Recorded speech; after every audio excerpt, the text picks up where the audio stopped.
المسلمين نستغفر الله لنا ولوالدينا ولمشايخنا ولجميع المسلمين ولجميع الأولياء والشهداء والصالحين نستغفر الله العظيم بكل ذنب عظيم نستغفر الله العظيم بكل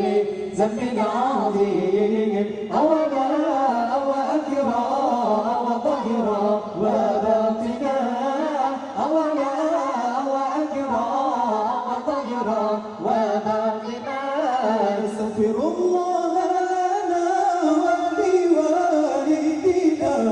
ولمشايخنا ولجميع المسلمين نستغفر الله لنا ولوالدينا ولمشايخنا ولجميع المسلمين ولجميع الأولياء والشهداء وصالحين